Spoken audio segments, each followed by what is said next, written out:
ચલો છેલ્લે આપણે આ પ્રશ્ન પૂરો કર્યો હતો અને મેં તમને કીધું હતું કે આઈએમપી પ્રશ્ન છે સ્વાધ્યાયની અંદર છઠ્ઠા નંબરનું કંઈક પ્રશ્ન હશે. પ્રશ્ન શું હતું? પ્રકાશાવર્તન ઉપર ટૂંક નોંધ લખો. તો પ્રકાશાવર્તનની અંદર તમે આ બધા મુદ્દા મેં તમને આગળના લેક્ચરમાં ભણાવી ચૂક્યો છું. ક્લિયર? આગળ જઈએ હવે.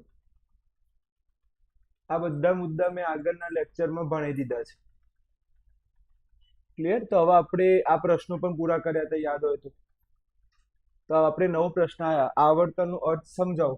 પરીક્ષાની અંદર આમાંથી 2 ગુણનું 100% આવશે. પરીક્ષામાં 2 ગુણની અંદર આમાંથી 100% પ્રશ્ન હશે. કાં તો 2 ગુણમાં પૂછાશે, કાં તો 1 ગુણમાં પૂછાશે. તો હાલ આપણે તૈયારી કરીશું અને હું તમને ક્વેશ્ચન પણ પૂછીશ, જોઈએ કેટલા લોકોને આવડે છે. ક્લિયર? સ્ટાર્ટ કરીએ. આવર્તન એટલે શું? વનસ્પતિના અંગો હલનચલન બાહ્ય ઉત્તેજના રૂપે પ્રાપ્ત કરે તો એને શું કહેવાય છે? આવર્તન. આવર્તન એટલે હલનચલન. આવર્તન એટલે શું? હલનચલન. એને શું કહેવાય? આવર્તન. મન કો વનસ્પતિ ક્યારે હલનચલન કરશે? જ્યારે એને શું મળશે? શું મળશે? ઉત્તેજના મળશે ત્યારે વનસ્પતિ શું કરશે? હલનચલન કરે. તો પરીક્ષામાં પ્રશ્ન પૂછાય કે આવર્તન ઉપર વ્યાખ્યા લખો, તો લખવાનું વનસ્પતિ ને બાહ્ય ઉત્તેજના દ્વારા શું કરે? હલનચલન કરે. એને શું કહેવાય? આવર્તન કહેવાય. તો યાદ રાખજો, આ પ્રશ્ન ખાસ તૈયાર કરી લેજો કે વનસ્પતિ ક્યારે વનસ્પતિને કઈ ઉત્તેજના? બાહ્ય ઉત્તેજના દ્વારા શું કરે? હલનચલન કરે. એને શું કહેવાય? આવર્તન. એને શું કહીશું આપણે? આવર્તન કહેવાય. તો આવર્તન યાદ રહી જશે. એકદમ સહેલી વ્યાખ્યા છે. હલનચલન ક્યારે કરશે વનસ્પતિ? જ્યારે શું મળશે? હા, હવે તમે આટલું યાદ ના રાખી શકો, આ 3 બોક્સ યાદ ના રહે તમારથી. આવર્તન એટલે શું? વનસ્પતિ બાહ્ય ઉત્તેજના દ્વારા હલનચલન કરે. એને શું કહેવાય? આવર્તન કહેવાય. ક્લિયર? ઉત્તેજના દ્વારા તે શું કરશે? હા, ઉત્તેજના દ્વારા પ્રક્રિયાને પ્રતિચાર કહેવાય છે. તો ઉત્તેજનાથી જે પ્રક્રિયા થાય છે, ઉત્તેજનાથી શું થાય છે? પ્રક્રિયા થાય છે. એને શું કહેવાય? પ્રતિચાર કહેવાય છે. ઉત્તેજનાથી જે થાય છે એને શું કહેવાય? પ્રતિચાર કહેવાય છે. ઉદાહરણ તરીકે તમે કોઈક દિવસ ભૂલથી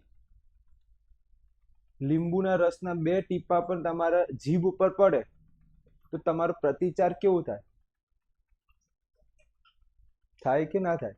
આંખ ઓટોમેટિક બંધ થઈ જાય, એ કહેવાની જરૂર નથી. તો કઈ ઉત્તેજના મળી તમને? સ્વાદવાળી ઉત્તેજના મળે છે. એ ઉત્તેજનાથી તમારી આંખ શું આપે છે? પ્રતિચાર આપે છે. ઓકે. ઉત્તેજના દ્વારા થતી ક્રિયાને શું કહેવાય છે? હા, તો યાદ રાખજો, કદાચ પરીક્ષામાં પૂછે પ્રતિચાર એટલે શું? પ્રતિચાર એટલે શું? ઓકે, તો લખવાનું ઉત્તેજના દ્વારા થતી ક્રિયાને શું કહેવાય છે? શું કહેવાય છે? પ્રતિચાર કહે છે. શું કહેવાય છે? પ્રતિચાર. યાદ રહી ગયું? પહેલી લાઈન શું આવી? આવર્તનની વ્યાખ્યા. આવર્તનની વ્યાખ્યા આવડી જાય. પ્રતિચારની વ્યાખ્યા શું કહેવાય? ઉત્તેજના દ્વારા થતી ક્રિયાને શું કહેવાય? પ્રતિચાર કહેવાય. તો મને નથી લાગતું કે 2 લાઈનમાં તમને કોઈ ડાઉટ છે કોઈને 2 લાઈનમાં? ઓકે, આગળ જી. હવે ધ્યાન આપજો. જો વનસ્પતિ વૃદ્ધિ ઉત્તેજના મળે, વનસ્પતિની કઈ ઉત્તેજના મળે? હા, તો એ પરિબળની દિશા તરફ થાય છે. મોસ્ટ આઈએમપી લાઈન છે, આમાંથી એમસીક્યુ પૂછાશે. વનસ્પતિની વૃદ્ધિ એ પરિબળની દિશા આધારિત થાય. એ શું કોણ આધારિત થાય? પરિબળની દિશા આધારિત. સર ખબર ના પડી, થોડુંક સમજાવો. સારું, એક લાઈન સમજાવું છું, ધ્યાન આપજો. અહીંયા એક હું સ્લાઇડ લઈ લઉં એટલે તમને વધારે ખબર પડશે. ધ્યાન આપજો. વનસ્પતિની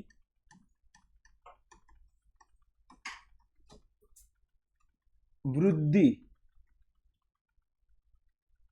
એ કોના આધારિત થાય છે? પરિબળના દિશાના આધારિત થાય છે. એ કોના આધારિત થાય છે? પરિબળના દિશા આધારિત. સર હજી થોડુંક વધારે સમજાવ તો ધ્યાનથી જો. અહીંયા લઈ વનસ્પતિની વૃદ્ધિ એ કોને આધારિત થાય છે? હા, હવે ધ્યાન આપો. અહીંયા ઉત્તેજના પણ લખી શકો છો. ઓકે, પણ અત્યારે હું નથી લખતો. હવે ધ્યાન આપજો. ઉદાહરણ તરીકે એક છોડ છે. એક શું છે?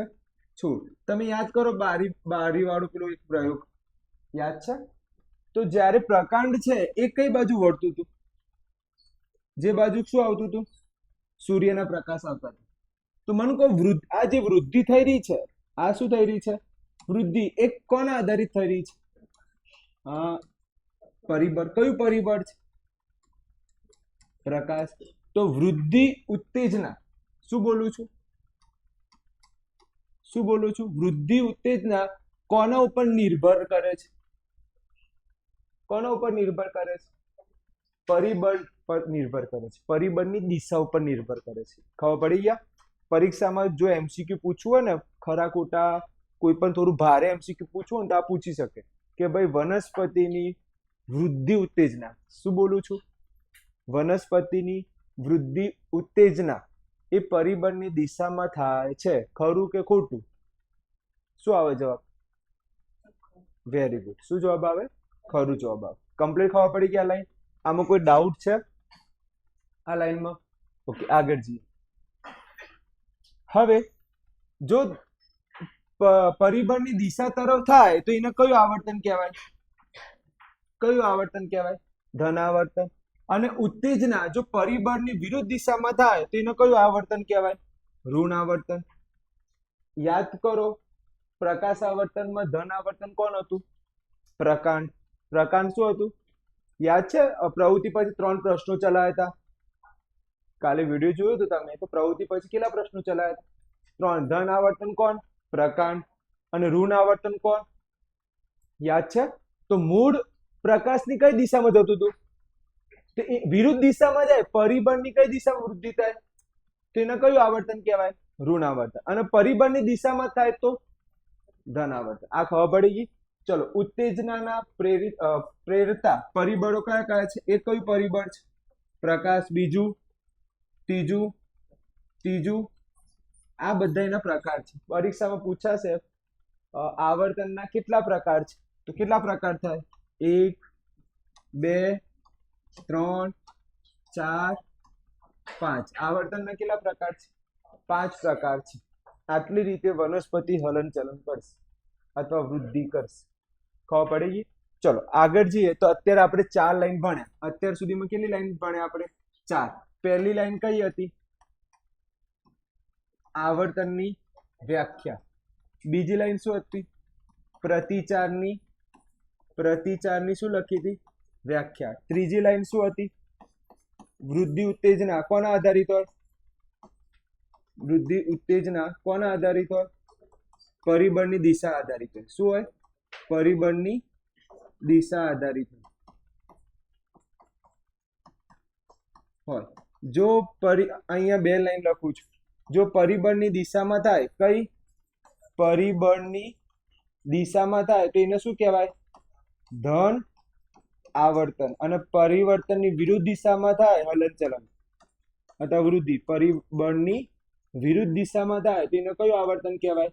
ઋણ આવર્તન કહેવાય. શું કહેવાય? ઋણ આવર્તન કહેવાય. કોઈ ડાઉટ હોય તો પૂછો. કેટલી લાઈન લખાઈ દીધી અત્યાર સુધીમાં? 4 લાઈન લખી દીધી છે. કોઈ ડાઉટ છે આમાં? આવર્તન કોને કહેવાય? કોણ કહેશે? સ્પીડમાં બોલો. વનસ્પતિ બાહ્ય ઉત્તેજના દ્વારા બોલો હલન ચલન કરે એને શું કહેવાય? આવર્તન. પ્રતિચાર કોને કહેવાય? હા, ઉત્તેજના દ્વારા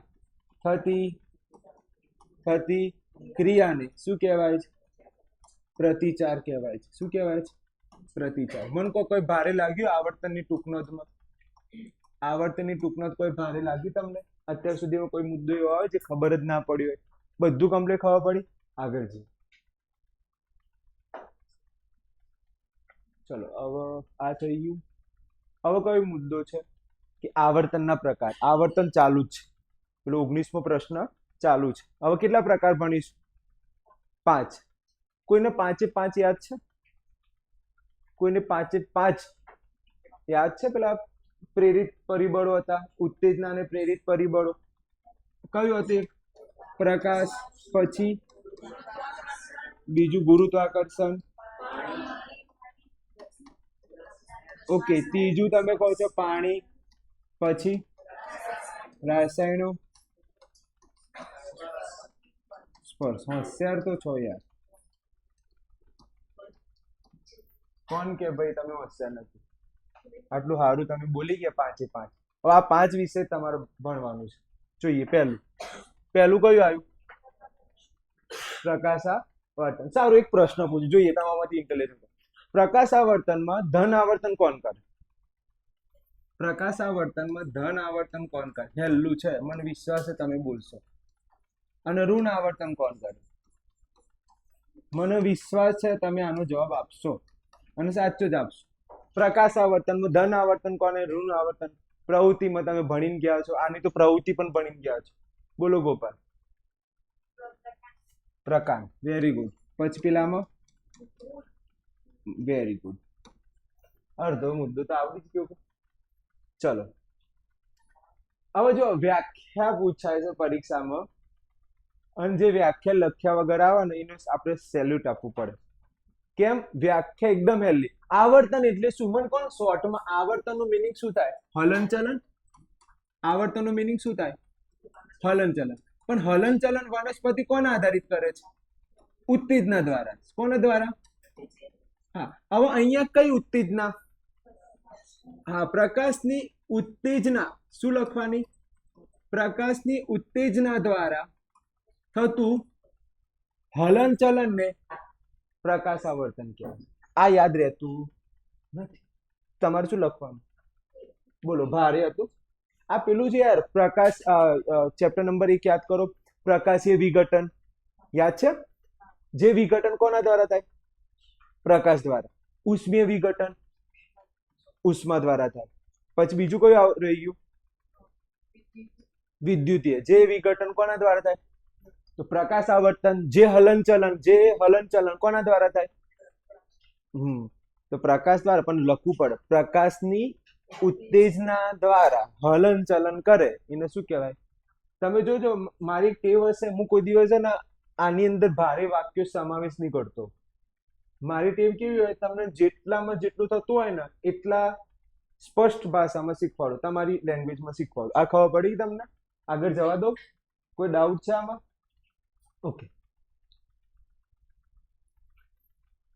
ઓકે. પછી આ લાઈન તો મને નહીં લાગતી કે ચલાન જરૂર હોય. મૂળ કયું આવર્તન છે? ચલાન જરૂર છે. પ્રકાર કયું આવર્તન છે? આ ચલાન જરૂર છે મારે. આવડી ગયું? પૂરું થઈ ગયું. ચાલો ટોપિક પૂરું. એટલે પહેલું જે હતું ભાગ એ પૂરું. ચલો મને એવું કહો, હવે કયું આવે? ભૂ એટલે શું? ભૂમિ થાય. શું થાય? અને આવર્તન એટલે શું? હલનચલન. અમન કહો, ભૂમિના હલનચલનમાં ધન આવર્તન કોણ થઈ જશે? જે કહેશે એને હું વેરી ગુડ કહીશ. અને ઋણ આવર્તન કોણ થઈ જાય? શાંતિથી વિચાર. ભૂમિની વાત છે, પ્રકાશની વાત નથી. ભૂમિની અંદર ધન આવર્તન કોણ? વિચારો જસ્ટ. ખોટું પણ બોલવાની કોશિશ કરો. બોલો બેન. ધન આવર્તન તમને શું લાગે છે કોણ હોવું જોઈએ? ઓપ્શન 2 જ છે, મૂળ અને પ્રકાર. બોલો. Very good. ધનમાં કોણ થઈ જાય? મૂળ. અને ઋણમાં કોણ થઈ જાય? પેલા કરતા ઉલટું આવી ગયું. પ્રકાશ ક્યાં હોય? ઉપર. તો ઉપરની બધી વસ્તુ આપણે શું ગણવાની? ધન. પ્રકાશ ક્યાં આવે? જો પ્રશ્ન પૂછો પ્રકાશ ક્યાં આવે? ઉપર, તો ઉપરની વસ્તુ આપણે કઈ ગણવાની? ધન. સારું, ભૂ આવર્તન, ભૂમિ ક્યાં હોય? તો નીચેની જે પણ વસ્તુ હશે એને આપણે શું ગણવાની? શું ગણવાની? ખબર પડી ગઈ? આ ટ્રીક યાદ રહેશે. પ્રકાશ હોય તો પ્રકાશ ક્યાં હોય? તો ઉપરની વસ્તુ બધી કઈ ગણવાની? મૂળ ક્યાં? ભૂમિ, ભૂમિ ક્યાં હોય? તો નીચેની બધી વસ્તુ શું ગણવાની?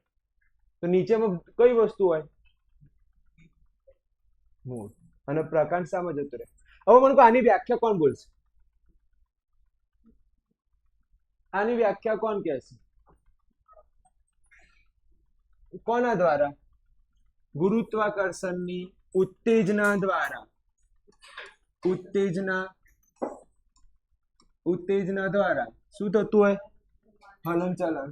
આમ કરીને આમ લાવતો નથી. ઉત્તેજના દ્વારા થતું હલન ચલન ને શું કહેવાય? ભૂ આવર્તન. બોલો, ભારે લાગી વ્યાખ્યા? એકદમ સહેલી છે, પણ પરીક્ષામાં તમે ભૂમિમાં ગુરુત્વાકર્ષણ એ યાદ આવવું જોઈએ. પછી એવું ના થાય કે ભૂમિ દ્વારા, ભૂમિની ઉત્તેજના દ્વારા થતું હલનચલન તો માર્ક મળશે નહીં. ભૂમિમાં શું હોય? ગુરુત્વાકર્ષણ. એ યાદ રહેશે. આ પ્રશ્ન ખબર પડી ગઈ છે? ભારે લાગે છે? ઈઝી છે. ઓકે, આવડશે. મૂળ કેવું થઈ જાય હવામાં? મૂળ કેવું બને? ધન. અને પ્રકાંડ કેવું થાય? બદલાઈ ગયું પેલા કરતા બદલાઈ ગયું. હેલું છે ને? કઈ ભારે લાગે છે આમાં? ઓકે, હવે કયું આવે? જલાવર્તન. ક્લિયર? જલાવર્તનમાં જોઈએ કોના દ્વારા? કોની ઉત્તેજના દ્વારા? પાણીની ઉત્તેજના દ્વારા શું થતું હોય? હલન ચલન થાય. એને શું કહેવાય? ઉદાહરણ તરીકે પાણી ક્યાં ઉપર હોય કે નીચે હોય? નીચે હોય તો નીચેમાં ધન કોણ થઈ જાય? મૂળ શું થાય? ધન. અને પ્રકાંડ શું બને? કોઈ ભારે લાગ્યું? કમ્પ્લીટ? આગળ જવા દો. એવું તો નહીં દોડાયું આ પ્રશ્નમાં. તમને ખબર પડી ગઈ ને? ફરીથી કહી દો. પાણી હોય ક્યાં? હા, તો નીચે હોય. હવે નીચે હોય તો નીચે વાળું બધું શું ગણ લેવાનું? ધન. પ્રશ્ન પૂછવાનો, પાણી ક્યાં હોય? નીચે. તો નીચે વાળું બધું શું ગણવાનું? ધન. ચલો, પ્રકાશ ક્યાં હોય? ઉપર. તો ઉપર વાળું બધું શું ગણ લેવાનું? જ્યાં હોય એ વસ્તુ તો ધન લો. પરાયો છે ભાઈ ને? જ્યાં હોય ને તો ધન લો યાર. ક્યાં હોય પ્રકાશ? ઉપર. તો ઉપર વાળું બધું સામે જાય? ધન. સારું, ભૂ આવર્તનમાં ક્યાં હોય? ભૂ આવર્તન નીચે. તો નીચે હોય તો બધું શું ગણ લેવાનું? નીચે વાળું ધન. આ ક્યાં હોય? ઉપર. આગળ જવા દો. હવે ખબર પડી ગઈ? ઓકે, કયું છે? રાસાયણિક. કોની ઉત્તેજનાથી? ઉત્તેજના દ્વારા શું થતું હોય? હલન ચલન થતું હોય. આમાં ધન ઋણ આવશે નહીં. ધન ઋણ આમાં આવશે. ધન ઋણ શામાં આવે? પહેલું શામાં આવે? કાં તો પ્રકાશ આવર્તનમાં આવે, કાં તો ભૂ આવર્તનમાં આવે, કાં તો જલ આવર્તન. પાછળના બે માં કોઈ ધન ઋણ આવશે નહીં. શું કહે છે? ફલનની ક્રિયા. ચલો, મને કોઈ કહેશે ફલન માટે મેં એક શબ્દ વાપર્યું તો ફલન એટલે મિલન. યાદ આવે છે? ફલન એટલે મિલન. કોનું મિલનની વાત છે? પુષ્પની. ઓકે, પરાગ નલિકાની પરાગવાહિનીમાં અંડક તરફ જવું. એટલે કે આ સ્ત્રી કેસર હશે. સ્ત્રી કેસર આવું હોય. આમાંથી આ પરાગવાહિની છે. આ શું છે? પરાગવાહિની. આ ચેપ્ટર હજી ચલાવ્યું નથી. આ પછી આવશે. હજી ચેપ્ટર નંબર પેલું છે મનુષ્યનું પ્રજનન તંત્ર છે ને, જે એની અંદર આવે છે. એની અંદર આ પ્રશ્ન આવે છે. એમાં હું ચલાવીશ. અત્યારે નથી ચલાવતો. આ પ્રશ્ન શામાં આવે છે? ચેપ્ટર નંબર યુનિટ નંબર 7 પ્રજનન તંત્ર. અત્યારે ચલાવ્યું નથી. તો આ જ્યારે નીચે આવશે, ઓકે, અહીંયા અંડકોષ હશે અને ઉપરથી આવે છે પરાગરજ. તો આ બંનેના મિલનથી કયું આવર્તન થાય છે? રાસાયણિક આવર્તન થાય. રાસાયણ વર્તન થાય છે. તો યાદ રાખજો કે કઈ ફલનની ક્રિયા? પુષ્પવાળી. ક્લિયર? કઈ ફલનની ક્રિયા? પુષ્પવાળી. આ ખાસ યાદ રાખજો. આગળ જઈએ. હવે કયું છે? ચલો, આની વ્યાખ્યા કોણ બોલશે? હેલ્લી છે યાર. ટ્રાય તો કરો યાર. સ્પર્શ ની ઉત્તેજના દ્વારા થતું હલનચલન. ઉદાહરણ તરીકે લજામણી. યાદ છે આપણે સ્પર્શ કરતા હતા, લજામણી શું થઈ જતી? બીડાઈ જતી. સ્પર્શની ઉત્તેજના દ્વારા, સ્પર્શની ઉત્તેજના દ્વારા થતા હલનચલનને શું કહેવાય છે? ઓકે, વનસ્પતિના સૂત્રાંગ આધારની ફરતે શું લખ્યું છે? કુતલાંકર વીંટાઈ જાય. ઓકે, આમાં ધન સ્પર્શ આવર્તન કહેવાય છે. ઇમ્પોર્ટન્ટ નથી, ફક્ત આ વ્યાખ્યા તૈયાર કરજો. આમાં કોઈ મન નહીં લાગતું કઈ પૂછાય. જો કદાચ પૂછી લે તો આ લાઈન યાદ રાખજો. શું? ફક્ત શું યાદ રાખજો? વનસ્પતિના શું છે? સૂત્રાંગો. આવું પ્રશ્ન આવે તો તમારે શું લખીને આવવાનું? વનસ્પતિના સૂત્રાંગની વાત હોય તો એક્ઝામમાં શું લખીને આવવાનું? સ્પર્શાવર્તન લખીને આવવાનું. ક્લિયર છે? આગળ છે. વીજ આવેગની મર્યાદા હોવા છતાં પણ તે સંકલન માટે ઉત્તમ સાધન ગણાય છે. વીજ આવેગનું બીજું નામ શું? કોણ કહેશે? ઉર્મિય વેગ. એની મર્યાદા છે. એની શું છે? મર્યાદા છે, પણ તો પણ એને સંકલન માટે કેમ ઉત્તમ સાધન ગણવામાં આવે છે? કેમ એને ઉત્તમ સાધન ગણવામાં આવે છે? ચલો, વીજ આવેગ ખૂબ જ શું થાય છે? ઝડપી. વીજ આવેગનું વહન ખૂબ જ કેવું હોય છે? ઝડપી હોય છે, અને તેને નિયંત્રણ સંકલન માટે ઉત્તમ સાધન ગણવામાં આવે છે. તમને ખબર હોય તો જે પણ ફાસ્ટ ડિલિવરી કરતું હોય, એમેઝોન છે, જે પણ, તો આપણે કોને ઓર્ડર કરીએ? જે ઝડપથી આપતું હોય. આપણે આજે ઓર્ડર કરાવ્યું અને ઝડપથી આપણને 1 કલાકમાં આપી દે, આપણે એનો જ ઓર્ડર આપીશું ને? એવો કોઈને આપી દે 1 મહિના પછી ઓર્ડર આપણને કરે, તો આપણે ઓર્ડર કોને આપીશું? જે ઝડપથી ઓર્ડર આપણને આપી દે. તો એ જ રીતે આપણે કેમ ઉત્તમ સાધન ગણીએ છીએ? કારણ કે એનું વહન કેવું છે? હા, એનું વહન કેવું છે? ખૂબ જ ઝડપી છે. મર્યાદા જોઈએ. વીજ આવેગ માત્ર એવા કોષો સુધી પહોંચે છે જ્યાં એવા કોષ જેના જોડે શું હોય? વીજ આવેગ ક્યાં ઉત્પન્ન થાય? તો જેના જોડે શું હોય? યાદ કરો, મેં પ્રશ્ન પૂછું, જોઈએ કેટલા લોકોને આવડે છે. ઉર્મિય વેગનો જન્મ ક્યાં થાય? હોસ્પિટલ અને રૂમ નંબર કહો. હા, રૂમ નંબર 18 પણ જવાબ ના આવે ને. શિખાતંતુની ટોચ એ રૂમ નંબર ક્યાં? શિખાતંતુની ટોચ રૂમ નંબર. હોસ્પિટલ નામ? ચેતાકોષ. હોસ્પિટલ નામ અને રૂમ નંબરનું નામ? 18 નંબર ના બોલાય, શિખાતંતુની ટોચ બોલાય. યાદ છે ને? તો તમે જો હોસ્પિટલનું નામ બોલ્યું એ શું બોલ્યા તમે? હોસ્પિટલનું નામ ચેતાકોષ. ચેતાકોષ ની અંદર શું આવે? ચેતાકોષ ની અંદર શું આવે? તો મને એમ કહો, વીજ આવેગ શું બોલું છું હું? વીજ આવેગ કયા કોષમાં હોય? જ્યાં ચેતાપેશીઓ હોય ત્યાં આગળ કોણ ઉત્પન્ન થાય? વીજ આવેગ ઉત્પન્ન થાય. દરેક પ્રાણી શરીરના દરેક કોષનું સંકલન માટે વીજ આવેગ વડે થઈ શકતું નથી. દરેક સંકલન કોઈ વીજ આવેગથી થાય નહીં. વીજ આવેગ એટલે શું? ઉર્મિય વેગ. બધું સંકલન વીજ આવેગથી થતું નથી. આગળ જોઈએ. વીજ આવેગનું સતત નિર્માણ કરી શકાતું નથી. તો વીજ આવેગનું સતત નિર્માણ કરી શકાતું નથી. તેનું સતત વહન પણ કરી શકાતું નથી. આ એની મર્યાદાઓ છે. ચેતાકોષમાં પુનઃ નવો વીજ આવેગ નિર્માણ કરવા માટે અથવા તેનું વહન કરવા માટે કાર્યવિધિ ગોઠવણીમાં કેટલોક સમય લે છે? ક્યારે? જ્યારે બીજો નવો વીજ આવેગ ઉત્પન્ન કરવો હોય તો કેટલોક સમય લે. સર ખબર ના પડી. ઉદાહરણ તરીકે હું તમને કહું, તમે એક કામ કરજો, તમારા ઘરે તપેલી હોય ને એમાં બરફ મૂકવાનું, ખાસા બધા બરફ મૂકવાના અને હાથ નાખવાનો અંદર. ઓકે, લગભગ 5-10 મિનિટ માટે હાથ રાખવાનું. અને પછી તરત જ તમે એવું ઉકળતા પાણીમાં હાથ મૂકજો તો વીજ આવેગ આવતા વાર લાગશે.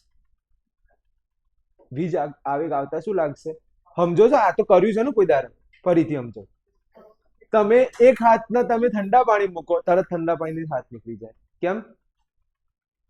તરત વીજ આવેગ આવી ગયું. તરત શું આવી ગયું? ગરમમાં મૂકો તો તરત હાથ ખેંચી લે. પરંતુ એક કામ કરો, ઠંડા પાણીમાં કેટલા મિનિટ સુધી રાખો? 10 મિનિટ. અને પછી ગરમ પાણીમાં નાખો તો વીજ આવેગ પુનઃ ઉત્પન્ન કરવામાં શું થશે? થોડુંક શું લાગશે? આ ખબર પડી ગઈ લાઈન? તો પરીક્ષામાં પેપર ભારે હશે તો આ પ્રશ્ન હશે. પેપર ભારે હશે તો આ પ્રશ્ન પૂછાશે કે વીજ આવેગની મર્યાદા સમજાવો. તો થોડોક સમય લે છે. જો પહેલેથી સમજાય તો જો ક્યાં આવે? જ્યાં આગળ ચેતાપેશી હોય. ક્યાં આવે? જ્યાં આગળ ચેતાપેશી હોય. બીજું, બધું સંકલન વીજ આવેગથી થતું નથી. ત્રીજી લાઈન, સતત નિર્માણ કરી શકાતું નથી. ચોથી લાઈન, થોડોક સમય લે છે. થોડોક સમય લે છે. ચલો, પહેલી લાઈન શું હતું? ક્યાં થાય? ચેતાપેશીમાં થાય. બીજી લાઈન, સંકલન માટે દરેક સંકલન માટે વીજ ઉર્મિય વેગ, શોર્ટમાં લખો ને, ઉર્મિય વેગ દ્વારા થતું નથી. ત્રીજી લાઈન શું આવે છે? વીજ આવેગનું અથવા ઉર્મિય વેગનું સતત નિર્માણ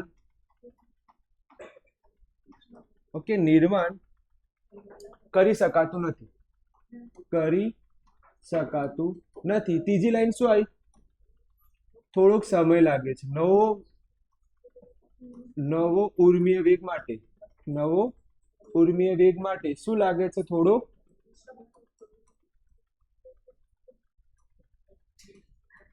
સમય લાગે છે. આવડી ગયા? 4 મર્યાદા યાદ રહી જશે. પરીક્ષામાં પેપર ભારે હશે વિજ્ઞાન તો આ પ્રશ્ન પૂછાશે. ક્લિયર? પહેલી લાઈન શું? ક્યાં આવેલું હોય ઉર્મિય વેગ? જ્યાં આગળ ચેતાપેશી ત્યાં ઉર્મિય વેગ હોય. બીજું લાઈન શું? દરેક સંકલન માટે ઉર્મિય વેગ જવાબદાર હોતું. ત્રીજું, ઉર્મિય વેગ સતત નિર્માણ થતું નથી. નવો ઉર્મિય વેગ માટે થોડોક શું લાગે છે? સમય લાગે છે. ક્લિયર? આ પ્રશ્ન ખબર પડી ગઈ? આગળ જવા દી. પ્રશ્ન નંબર કયો આયા? અંતઃસ્ત્રાવીય સંકલન. પ્રાણીના શરીરના દરેક કોષ સુધી શું નથી પહોંચતું? ઉર્મિય વેગ પહોંચતું નથી. તો તેના માટે કોષની વચ્ચે સંદેશ વ્યવહાર માટે અન્ય વ્યવસ્થાની જરૂર પડે છે. હવે વિચાર કરો, તમને પ્રશ્ન થાય કે સર દરેક જગ્યાએ ઉર્મિય વેગ પહોંચતું નથી. ઉદાહરણ તરીકે કૂતરું પાછળ પડ્યું હોય ત્યાં આગળ ઉર્મિય વેગ ના આવે. સમજો છો? ત્યાં આગળ કોણ ના આવે? ઉર્મિય વેગ આવે નહીં. કૂતરું પાછળ પડ્યું હોય તો આપણે દોડવું પડે, તેમાં ઉર્મિય વેગ આવે. હવે દોડવાની ક્રિયામાં કોની એન્ટ્રી થશે? અંતઃસ્ત્રાવ. ઓકે, કોનો ઉપયોગ થશે? સમજ્યા? દરેક જગ્યાએ ઉર્મિય વેગ જઈ શકતો નથી. જેમ કે ગરમ પાણીમાં તો શું આવી જશે? ઉર્મિય વેગ. પણ જો કૂતરું પાછળ પડ્યું હોય તો આગળ ઉર્મિય વેગ ઉત્પન્ન થશે નહીં. ત્યાં આગળ બીજો અંતઃસ્ત્રાવ ઉત્પન્ન થશે. ઓકે, એડ્રિનાલ અંતઃસ્ત્રાવ. શું આવે છે? તો તમને પરીક્ષામાં પૂછાય એવા કયો અંતઃસ્ત્રાવ છે જે લડવામાં અથવા દોડવામાં ઉત્પન્ન થાય છે? કયું અંતઃસ્ત્રાવ આવે? એડ્રિનાલ અંતઃસ્ત્રાવ. શું આવશે? યાદ રાખજો, અત્યારે એમસીક્યુ પૂછીશ. એડ્રિનાલ અંતઃસ્ત્રાવ. તો અંતઃસ્ત્રાવના સંકલન માટે વિશિષ્ટ રાસાયણિક સંયોજન દ્વારા થાય છે. તો સંકલન એટલે કે આનું નિયમન, અંતઃસ્ત્રાવનું નિયમન. સંકલન એટલે શું? નિયમન. કયા સંયોજન દ્વારા થાય છે? રાસાયણિક સંયોજન દ્વારા થાય છે. બહુ મજા આવશે. અહીંથી બોરિંગ નહીં આવે, અહીંથી બધું મજા. કેમ કે ઘણા બધામાં અહીંયા પિક્ચર્સ મૂકેલા છે. તમે પિક્ચર જોશો તો બહુ મજા આવશે. અહીંયા યાદ રહી જશે. ફરીથી કહી દઉં, અંતઃસ્ત્રાવનું સંકલન કોના દ્વારા થાય છે? રાસાયણિક સંયોજન દ્વારા મળે છે. આ સંયોજનો અંતઃસ્ત્રાવ એટલે અંતઃસ્ત્રાવો અથવા રાસાયણિક સંયોજન કહેવાય છે. અંતઃસ્રાવ જે કોષને સપાટી પર વિશિષ્ટ અણુ હોય ત્યાં આગળ પ્રસરણ પામે છે. તો જે અંતઃસ્રાવ છે એ ક્યાં ઉત્પન્ન થાય? જે સપાટી પર શું આવેલું હોય? કયા અણુઓ? વિશિષ્ટ અણુઓ આવેલા હોય. અંતઃસ્રાવ ક્યાં ઉત્પન્ન થાય? જ્યાં આગળ શું આવેલું હોય? વિશિષ્ટ અણુ આવેલો હોય ત્યાં આગળ શું થાય છે? પ્રસરણ પામે છે. અંતઃસ્રાવના સંકલનની પ્રક્રિયા ધીમી હોય છે. મોસ્ટ આઈએમપી લાઈન ફરીથી કહી દઉં. ઉર્મિય વેગ કેવો હોય? ઝડપી. ગરમ પાણી ટચ કર્યું, સટ કઈ ગઈ. તો ઉર્મિય વેગ કેવું હોય? ઝડપી. તફાવત છે સ્વાધ્યાય. ઉર્મિય વેગ કેવો હોય? અંતઃસ્રાવ કેવો હોય? એક તફાવત આવડી ગયો. એક તફાવત આવડી ગયો ને. આગળ જઈએ. પરંતુ શરીરના બધા કોષ સુધી અસર પહોંચાડે છે. શરીરના બધા કોષને અસર કોણ પહોંચાડે? શરીરના બધા કોષને અંતઃસ્રાવ. ઓકે, ઉદાહરણ તરીકે તમે અત્યારે યંગ છો, ક્લિયર? છોકરાઓમાં ટેસ્ટોસ્ટેરોન ઉત્પન્ન થાય. શું ઉત્પન્ન થાય? આ અંતઃસ્રાવ છે. ટેસ્ટોસ્ટેરોન શું છે? અંતઃસ્રાવ. આ અંતઃસ્રાવ ઉત્પન્ન થાય ને તમારા શરીરના બધા જ અંગોમાં છે ને વિકાસ થશે. બધા જ અંગો શું થશે? વિકાસ. ઉદાહરણ તરીકે દાઢી મૂછ આવી. અવાજ ઘેરો બનો. બહેનોમાં તીનો બને, પણ બહેનોમાં ટેસ્ટોસ્ટેરોન ના હોય, એમાં ઇસ્ટ્રોજન આવે. એમાં કયું આવે? ઇસ્ટ્રોજન. તમારામાં કયું આવે? ટેસ્ટોસ્ટેરોન. ટેસ્ટોસ્ટેરોન છે શું? ઉર્મિય વેગ છે કે અંતઃસ્રાવ? Very good. શું છે? અંતઃસ્રાવ. અંતઃસ્રાવ આખા શરીરના કોષને શું કરે છે? નિયંત્રણ કરે છે. આખા શરીરના કોષને શું કરે છે? નિયંત્રણ કરે છે. યાદ રાખજો. અંતઃસ્રાવીય સંકલનમાં વનસ્પતિ અને પ્રાણીઓને બંને અસરકારક હોય છે. વનસ્પતિને પણ અસર કરે છે અંતઃસ્રાવ. અને બીજું કોને અસર કરે છે? પ્રાણીને પણ અસર કરે છે. બીજ આવેગની સરખામણીમાં વધારે સ્થાયી છે. ચલો, બીજો તફાવત થઈ ગયું. અંતઃસ્રાવ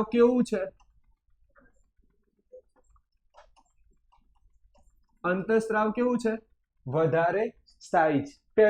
પહેલું તફાવત કોણ કહેશે? અંતઃસ્રાવ અને પેલામાં. અંતઃસ્રાવ અને વીજ આવેગ તફાવતમાં પહેલી લાઈન કોણ કહેશે? આ કેવી હોય છે? આ પ્રક્રિયા કેવી હોય છે? ધીમી. આ પ્રક્રિયા કેવી હોય છે? ઝડપી. ચલો, આ કેવી હોય? સ્થાયી. આ કેવી હોય છે? અસ્થાયી. તો આવું લખતા આવડી જાય.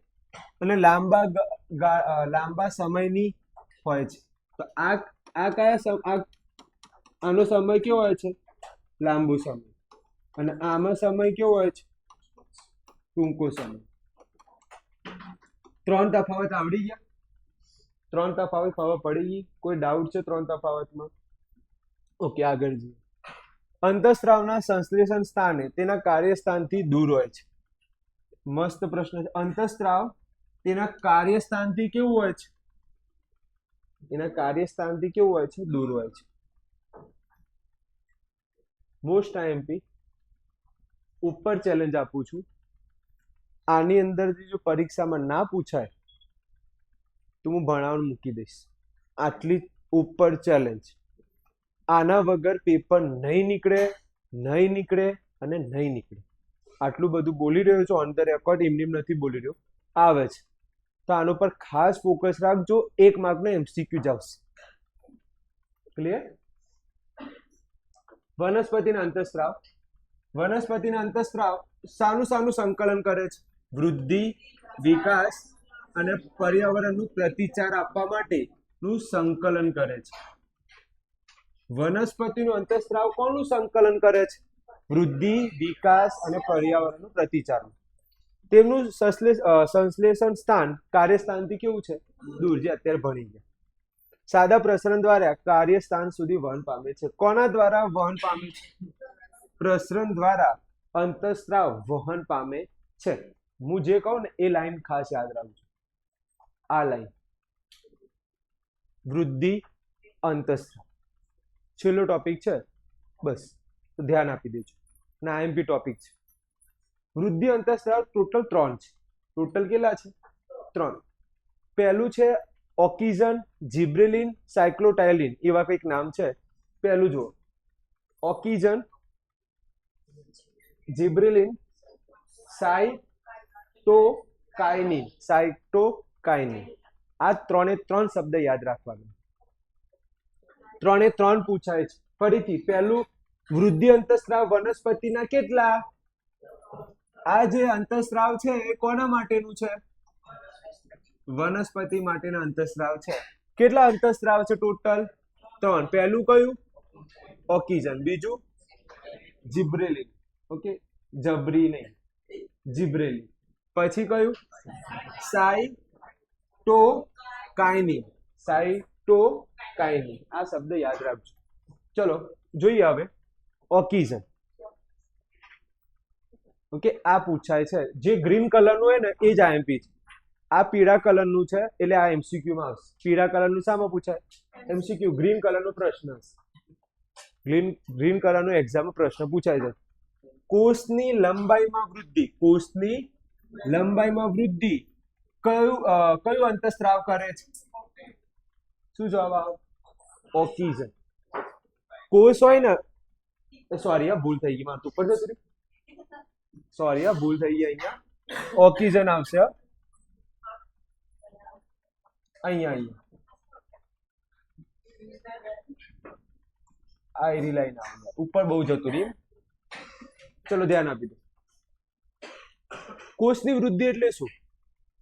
દાખલા તરીકે પર્ણ જોયું તમે? પર્ણ તમે પહેલા અઠવાડિયે પર્ણ એકદમ નાનું હોય, બીજું અઠવાડિયું જો તો પર્ણ કેવું થાય? થોડુંક મોટું. ત્રીજા અઠવાડિયે જો તો પર્ણ હજી થોડુંક મોટું. આ જે પર્ણ વધે છે ને, એ પર્ણની સાઈઝ વધે છે કોના કારણે?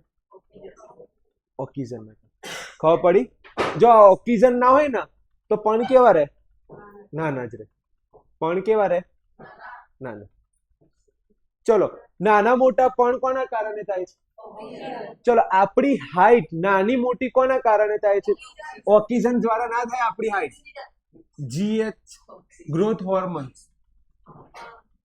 આ યાદ રાખજો. આપણી હાઈટ નાની મોટી કોના કારણે થાય? GH, growth hormones. યાદ રાખજો. જીએચ અંતઃસ્ત્રાવ. અત્યારે આવશે, થોડીક વારમાં હું ડિટેલમાં ચલાવીશ. અત્યારે આવશે. ફરીથી પર્ણનું અથવા કોષની લંબાઈ કોના કારણે વધે છે? ઓકે, આગળ જોઈએ. આ લાઈન વાંચો. વનસ્પતિ એક બાજુ તરફથી શું પડી રહ્યો છે? પ્રકાશ. ત્યારે ઓક્સિજન પ્રકાશ ન હોય અથવા પ્રકાશ ન પડતો હોય તે બાજુ શું થાય છે? પ્રસરણ થતું હોય. તો ઓક્સિજન રિયલમાં મૂળમાં હોય. ક્યાં હોય? હા, તો જ્યાં આગળ પ્રકાશ ના હોય ને એ બાજુ ઓક્સિજન શું થાય? જતો રહે. ક્લિયર? તો પ્રકાશ અને ઓક્સિજન એકબીજાના દુશ્મન છે. એકબીજાને કેવા છે? દુશ્મન. જ્યાં આગળ પ્રકાશ હશે ત્યાં આગળ ઓક્સિજન હશે નહીં. એ કઈ જગ્યાએ જતું રહેશે? જ્યાં આગળ અંધારું હોય ત્યાં. ઓક્સિજન ક્યાં હોય? મૂળની અંદર. યાદ રાખજો. ઓક્સિજનની ચોક્કસ સાંદ્રતાની પ્રકાશથી દૂર રહેલી પ્રરોહણના કોષની લંબાઈમાં વૃદ્ધિ કરે છે. વનસ્પતિના પ્રકાશ તરફ વળતી જોવા મળે છે. વનસ્પતિ પ્રકાશ તરફ વળતી જોવા મળે છે. છેલ્લી લાઈન, આ લાઈન વધારે પૂછાય છે. આ લાઈન જે ગ્રીન કલરનું પૂછ્યું છે ને એ જ પૂછાય છે પરીક્ષામાં. એની બહારનું કોઈ હજી સુધી નહીં આવે. કાં તો આ પૂછી લે તો ઓક્સિજન કોષની લંબાઈમાં વૃદ્ધિ કોણ કરે? અને ત્રીજું, પ્રકાશાવર્તન માટે કોણ જવાબદાર છે? પ્રકાશાવર્તન માટે ઓક્સિજન. ખબર પેલું મૂળ આમ ત્રાસું જતું હતું, જ્યાં આગળ પ્રકાશની બાજુ કેવું જતું હતું? ત્રાસું. આગળ જઈએ. હવે શું આવ્યું? જિબ્રેલિન. બહેનોનો ફેવરેટ જિબ્રેલિન. પ્રકાંડની વૃદ્ધિમાં વધારો. ઓકે, ધ્યાન આપજો. પ્રકાંડની વૃદ્ધિ. કોની વૃદ્ધિ? ચલો, કોષની વૃદ્ધિ આવે તો? Very good. કોષની વૃદ્ધિ આવે તો ઓક્સિજન. અને પ્રકાંડની વૃદ્ધિ આવે તો શું આવશે? બ્રેલિન. ઓકે, જિબ્રેલિન. ક્લિયર છે? આ બે યાદ રહી જશે. આગળ જોઈએ. હવે કોણ આવી ગયું?